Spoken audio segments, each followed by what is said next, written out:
Tornado, শিলাবৃষ্টি ও প্রবল বাতাসের কারণে যুক্তরাষ্ট্রে বাড়ছে ক্ষয়ক্ষতি ও বিমা খরচ। জলবায়ু পরিবর্তনের প্রভাবে তীব্র ঝড়ের ঝুঁকি আরও বাড়তে পারে বলে সতর্ক করেছেন বিশেষজ্ঞরা। বিশেষ করে কয়েকটি অঙ্গরাজ্যে বাড়ির মালিকদের উপর বাড়ছে আর্থিক চাপ। এসব ঝড় কেন এখন বন্যা ও হারিকেনের চেয়েও বড় হুমকি হয়ে উঠেছে, কোথায় ঝুঁকি সবচেয়ে বেশি এবং ভবিষ্যতে বিমা খরচ কতটা বাড়তে পারে, বিস্তারিত জানুন প্রতিবেদনে। জলবায়ু পরিবর্তনের প্রভাবে টর্নেডো, শিলাবৃষ্টি ও শক্তিশালী ঝড় এখন বাড়ির মালিকদের জন্য বন্যা ও হারিকেনের চেয়েও বড় আর্থিক হুমকি হয়ে উঠছে। নতুন এক গবেষণায় এমনই উদ্বেগজনক তথ্য উঠে এসেছে।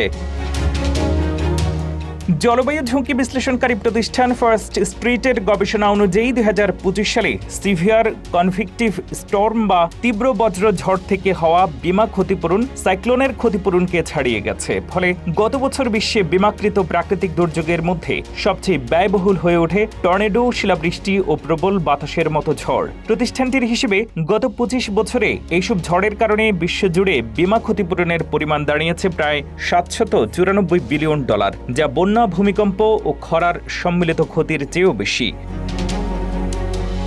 2025 সালে তীব্র বজ্র ঝড় থেকে বিশ্বব্যাপী অর্থনৈতিক ক্ষতি হয়েছে প্রায় $82 বিলিয়ন। এর মধ্যে $68 বিলিয়ন ক্ষতি হয়েছে যুক্তরাষ্ট্রে। দেশটির বিপুল পরিমাণ আবাসিক, বাণিজ্যিক ও শিল্প সম্পদ থাকায় ঝড়ের ক্ষয়ক্ষতি তুলনামূলক বেশি। বিশেষজ্ঞরা বলছেন, এইসব ঝড় সাধারণত স্বল্প সময় স্থায়ী হলেও কয়েক মিনিটের মধ্যেই বাড়ি, গাড়ি ও অবকাঠামোর ব্যাপক ক্ষতি করতে পারে। বিশেষ করে শিলাবৃষ্টি বিমা ক্ষতিপূরণের সবচেয়ে বড় চালিকা শক্তি। এরপর রয়েছে শক্তিশালী বাতাস। ইলিনয় ও ওহাইওকে বিশেষভাবে ঝুঁকিপূর্ণ হিসেবে চিহ্নিত করেছে ফার্স্ট স্ট্রিট। এছাড়া উত্তর ক্যারোলাইনা এবং জর্জিয়ার মতো রাজ্য ঝুঁকিতে রয়েছে।